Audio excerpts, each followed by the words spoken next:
Supreme court लगातार कोशिश कर रहा है कि जो मियाँ बीवी के बीच के झगड़े हैं वो मध्यस्थता से, आपसी समझौते से सुलझ जाएं, बड़े लिटिगेशन, क्रिमिनल केसेस जैसी लिटिगेशन ना बने।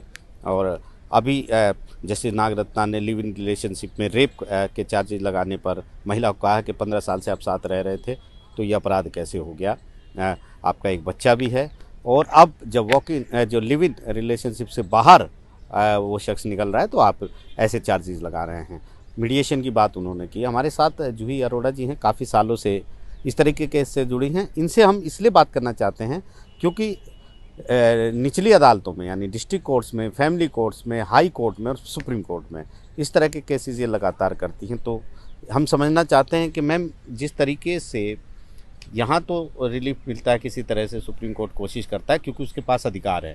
कानूनी तौर पर एक प्रक्रिया की तरफ बड़ी मुश्किल है ऐसे केसेस में मीडिएशन कहना, क्योंकि क्रिमिनल केसेस हैं।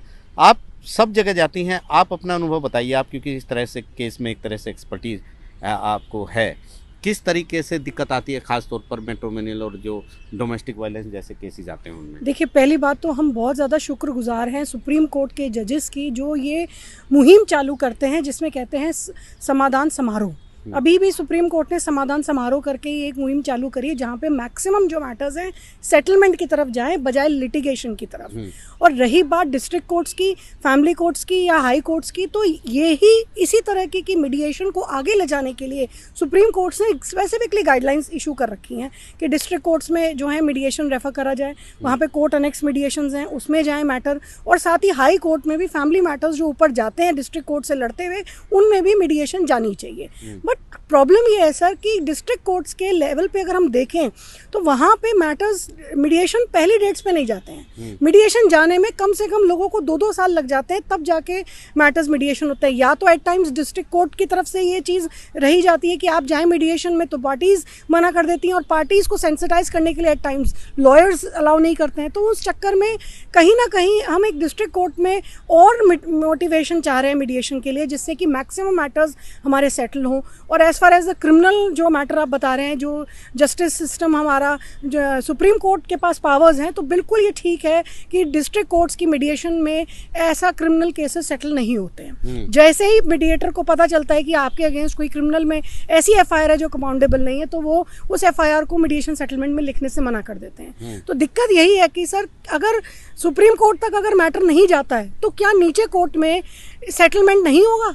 और अगर ऐसे एक मैटर नहीं है, एक मैटर के साथ 4 मैटर्स हैं, अगर एक मियाँ बीवी के विवाद में 4 सिविल मैटर्स खड़े होते हैं तो एक क्रिमिनल मैटर भी खड़ा होता है, और उसमें कुछ ऐसे धाराएं होती हैं जो कि सेटल नहीं हो सकती एज पर मीडिएशन।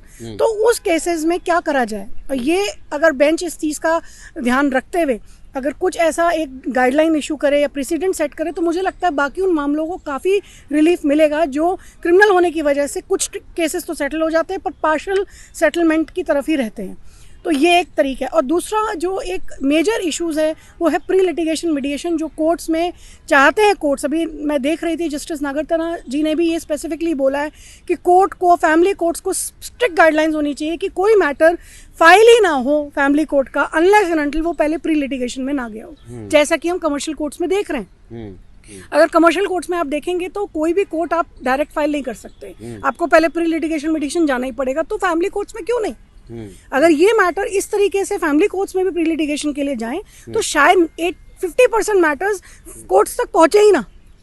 तो ये एक अपने आप में कुछ कोशिश है जो होनी चाहिए, जो जिससे कि, क्योंकि मैक्सिमम लोगों को, इनफैक्ट आपके व्यूअर्स को पता ही नहीं होगा प्री लिटिगेशन मीडिएशन भी क्या होता है। प्री लिटिगेशन मीडिएशन मैं आपके माध्यम से बताना चाहूँगी कि अगर आप और आपके हस्बैंड के बीच में या आपके पड़ोसी के बीच में, किसी के बीच में भी अगर कोई विवाद है तो उसको कोर्ट ना ले जाके पहले मीडिएशन में जाएं। और मीडिएशन हर जगह खुला हुआ है, आपके हाई कोर्ट, डिस्ट्रिक्ट कोर्ट्स और प्राइवेट मीडिएशंस भी इनफैक्ट अब तो चालू हो चुकी हैं, क्योंकि मीडिएशन एक अपने आप में आने वाला एक रेवोल्यूशन है जो हम देखेंगे। क्योंकि जिस तरह की पेंडेंसी बैकलॉग हम देख रहे हैं उस हिसाब से तो मीडिएशन ही आपके पास एक उपचार रहेगा अपनी प्रॉब्लम्स को बाहर लाने के लिए। तो इस तरह की आप मीडिएशन को अप्रोच करें और वो सेटलमेंट भी पूरा इफेक्टिव होता है। उसको आप अगर अबाइड नहीं करेंगे तो आप उसको जाके एग्जीक्यूट करा सकते हैं। तो उस तरह की पावर है इस मीडिएशन में। जी। मैं एक चीज़ और आपसे समझना चाहूँगा, मुझे भी बहुत साल हो गए यहाँ पर, एक चीज़ और आपको भी इतने साल हो गए, जो इस तरह के झगड़े होते हैं जो हो सकता है ब्रेक डाउन हो जाए मैरिज का, आगे डिवोर्स हो जाए, लेकिन दोनों के बीच में जिस तरह के संबंध खराब होते हैं और फिर केसेस, हमने एक सुप्रीम कोर्ट में केस देखा, 80 केस फाइल हो गए थे जिनको क्वेश किया है सुप्रीम कोर्ट ने। आपका अनुभव क्या कहता है जी? आपका अनुभव क्या कहता है कि ईगो, क्योंकि बहुत सारे मीडिएटर जो यहाँ पर सुप्रीम कोर्ट सर्टिफाइड आप भी हैं, वो ये कहते हैं कि ईगो सबसे बड़ी प्रॉब्लम होती है। अगर ईगो ना रहे, आपस में मिल बैठकर बात करें, क्योंकि नतीजा तो वही निकलता है आखिरी में। सर, इसमें मैं अपना एक और एक्सपीरियंस शेयर करना चाहूँगी। मैंने खुद एक मैटर डबल बेंच से ही on the basis of irretrievable breakdown of marriage पे डिवोर्स दिलवाया था अपने क्लाइंट को, जिस केस में लड़की 8 महीने सिर्फ साथ रहे मियाँ बीबी, और they were litigating from 8 years। So court ने इस चीज़ को देखा कि बचा क्या है इस शादी में, it is beyond repair. Irretrievable breakdown of marriage, जो कि ग्राउंड ही नहीं है इस वक्त हिंदू मैरिज एक्ट में, उसमें भी आपकी हाई कोर्ट की डबल बेंच ने जजमेंट दिया और इसको तरीके से सहारा गया, न्यूज़पेपर्स में भी आया, ये रिपोर्ट हुई जजमेंट्स। मनीष वर्सेस संध्या की बात मैं कर रही हूँ। और इसी तरह के मैटर्स में दिक्कत यही कि आप सही कह रहे हैं, ईगो एक बहुत बड़ा प्रॉब्लम बन चुका है।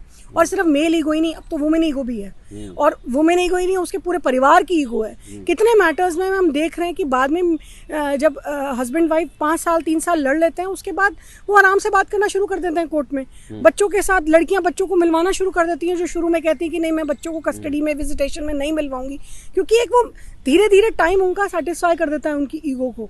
लेकिन तब तक बचता क्या है? Marriage has been gone out of the control of the parties.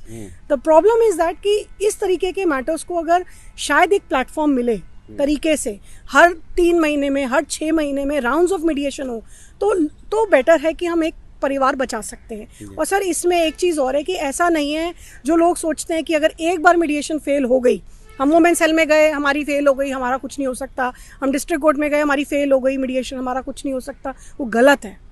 ऐसे मैटर्स हमारे पास सेटल हुए हैं जहाँ पे 2-2 बार मीडिएशन फेल हुई हैं टाइम एंड अगेन, लेकिन थर्ड टाइम जाके किसी और मीडिएटर के आगे सक्सेसफुली। सो ऐसा नहीं है, इसकी यही एक ब्यूटी है मीडिएशन की कि आप अगर फेल हो रहे हो तो ऐसा नहीं कि दोबारा आपके पास ऑप्शन नहीं है उसे अवेल करने का। साफ तौर पर एक बड़ा इशू है और काफ़ी कुछ समझने को भी मिलता है, ख़ास तौर पर जब इस तरह के जो एक्सपर्ट हम कहेंगे वो हमसे बात करते हैं और अपने अनुभव साझा करते हैं। निश्चित तौर पर ये एक बिल्कुल रिवॉल्यूशन है, मीडिएशन आने वाला भविष्य है इस देश का, और इसका फ़ायदा सबको उठाना चाहिए। नई दिल्ली से आशीष भार्गव, NDTV इंडिया।